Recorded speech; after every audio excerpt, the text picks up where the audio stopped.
Stratégie de trading sur le gold parité dollar avec l'indicateur Donchian et du price action. Alors le gold, il a une histoire très particulière depuis des siècles et des siècles pour sa valeur refuge jusqu'à aujourd'hui où les traders l'apprécient particulièrement pour spéculer dessus. Alors aujourd'hui, on va avoir une approche stratégique relativement simple mais qui vont donner, en tout cas je l'espère pour vous, des éléments concrets pour travailler une recherche de stratégie relativement structurée.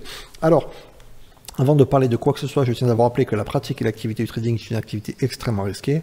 L'ultra majorité des gens qui pratiquent cette activité perdent de l'argent dans des proportions énormes, 70, 72, 75% selon les courtiers. Et je tiens à rappeler que cette vidéo et tout le contenu que je partage sur ma chaîne n'a pas vocation à donner conseil ou une incitation quelconque, ça n'en est pas du tout. C'est juste à but d'information et d'éducation. Si vous êtes intéressé et passionné par ce type d'activité, pratiquez en démonstration et uniquement pendant très longtemps, pour pouvoir acquérir une certaine expérience et prendre des décisions réfléchies et structurées.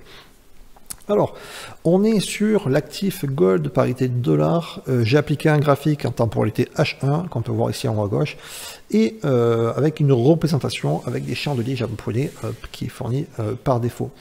Je vais appliquer l'indicateur Donchian qui est par défaut sur MetaTrader 5, qui est ici, et les paramètres par la valeur par défaut qui est de 20 périodes. Il va dessiner une bande supérieure et inférieure qui vont créer un channel qui vont donner énormément d'informations. Alors les approches stratégiques avec cet indicateur sont multiples et très grandes. Aujourd'hui on va avoir quelque chose d'extrêmement simple à comprendre pour que vous puissiez avoir des éléments. Après libre à vous de modifier que ce soit au niveau du risque, les approches, les points d'entrée et les règles. Le but, comme je le dis à chaque fois, avoir une stratégie, c'est identifier une répétition de mouvement associée à un risque, et la répétition des prises de risque va vous donner potentiellement un rendement ou pas.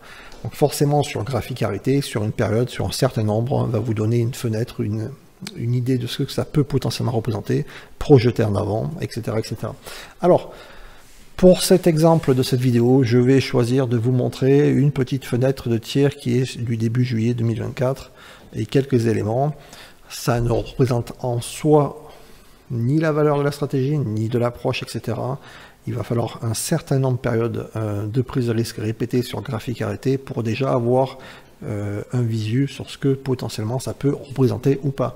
Alors n'oubliez pas que je fournis un fichier Excel gratuitement en anglais ou en français, où vous pouvez rentrer les valeurs du signal de la stratégie pour l'achat, pour la vente, etc., l'actif, le risk reward, et automatiquement les valeurs vont se rentrer. Donc il y a 100 trades par défaut, ce qui déjà va vous donner une bonne visualité de ce que ça peut représenter, les règles que vous avez choisies pour une recherche de stratégie. J'ai rentré également le taux de réussite requis pour la rentabilité. Alors, j'ai marqué 60% 40, donc c'est un petit peu plus pour déjà ce que moi je peux percevoir comme acceptable pour pouvoir répéter des prises de risque. Et vous avez toutes sortes d'informations qui vont s'ajuster. Donc c'est quelque chose, c'est un petit outil Excel, mais c'est relativement pratique pour des travaux de recherche, l'enregistrer, le mettre de côté, pour retourner après dessus sur tout ce que vous avez potentiellement trouvé ou pas. Ok, donc c'est sous la vidéo. Il y a la version française et anglaise, donc vous avez juste à rentrer un email et vous recevrez ça par email et vous recevrez les deux versions. Alors j'ai appliqué un indicateur Donchian et on va utiliser une interprétation du price action qui va être relativement simple. Je vais vous montrer ça sur quelques exemples. Le principe est que on a le channel qui est dessiné. Dès qu'on va avoir un chandelier qui va clôturer sur au-dessus de la bande supérieure ou inférieure, qu'elle soit au moment du plat ou alors au moment où elle est inclinée, on va avoir un signal d'achat ou de vente. Donc quand on a une clôture au-dessus, ce sera un signal d'achat, et quand ce sera une clôture par-dessous, un signal de vente. Une position à la fois tant qu'il n'y a pas d'issue positive ou négative, peu importe ce qui se passe. À partir du moment où j'ai identifié un signal potentiel pour prendre une position, répéter un risque derrière, je vais identifier, je vais là tracer une ligne. Le risque pour cette approche-là, je vais utiliser le bas du channel et rajouter quelques points. Ok, donc j'ai un point d'entrée qui est ici. Ici, le channel fait 20. Je vais rajouter 1 pour le spread, etc. 21. Et je vais projeter, pour cet exemple, 2 fois la distance du prise de risque. Donc vous avez vu, dans le tableau, j'ai marqué qu'il faut que sur une centaine de trades déjà pour avoir une bonne idée, que je dépasse 40% de taux de réussite pour que je puisse approfondir l'approche et l'améliorer, etc., etc.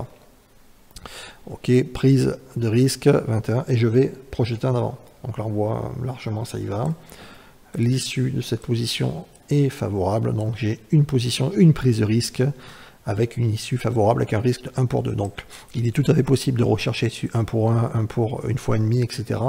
et de voir sur une certaine distance quel est le meilleur rendement, quel est, bref, tout ce qui va avec, ok.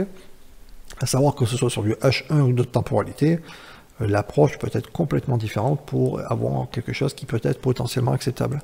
Et après, chaque personne, par rapport à son aversion au risque, etc., etc., le temps d'exposition nécessaire pour sortir notre trade, bref, énormément de paramètres qui vont entrer en compte. Autre détail que je ne vous montre pas dans cette vidéo, c'est que là, par exemple, je prends ça sur graphique arrêté, mais je n'ai pas appliqué de filtre horaire pour les positions. Donc, ça sous-entend que il faut être capable ou d'être devant l'écran sans arrêt, ou de l'automatiser en créant un expert advisor pour valider et se couper de certaines émotions, etc., pour avoir d'autres avantages. Voilà. Alors, donc l'issue est favorable, on est sorti et on va attendre une prochaine situation où un chandelier va clôturer en dessous ou en dessus. Et on arrive ici, on a une position à ce niveau-là, au moment de cette clôture-là. Ok, clôture. Le risque qui va se prendre derrière, donc la bande supérieure, et on va rajouter le petit point qui va avec, 38. Ok, d'accord. Et on voit que l'issue va se passer plusieurs jours plus tard de façon négative, d'accord. On sort ici perdant, donc on a un trade gagnant, un perdant. Donc j'espère que vous comprenez le principe. Et juste avant de la clôture, donc on est sorti, on peut potentiellement reprendre une position. On clôture en dessus, position de prise. On prend la bande ici, 36, on va mettre 37. Voilà, donc c'est vraiment pour vous montrer le principe. Et je vais chercher 2 fois la distance, d'accord. Alors, hop. Ok, et je vais voir 37. Et là, on peut voir que largement, ça y va. Ok, je vais mettre là. Alors, donc on se retrouve avec 2 trades gagnants, un perdant. Je vais vous en montrer encore un. Donc là, on arrive sur les derniers jours. On a cette situation, donc on est sorti, on va attendre potentiellement ici, on a une position, un point d'entrée, clôture en dessous de la ligne.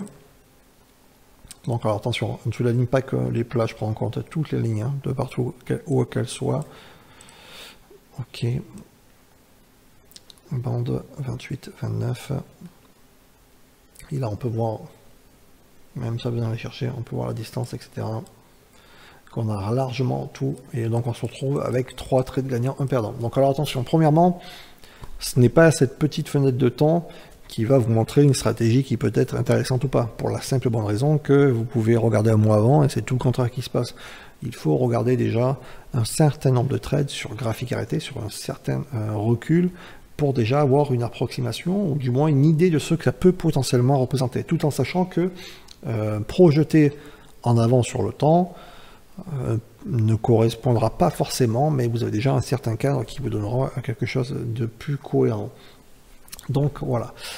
Alors j'espère que ceci vous a plu. N'hésitez pas à vous abonner, partager, commenter. Si vous avez des idées, des remarques, etc., n'hésitez pas à partager ça sous la vidéo. N'oubliez pas le fichier Excel qui est offert. Prenez, il n'y a pas de souci. Et je vous dis à bientôt. Allez, ciao, ciao.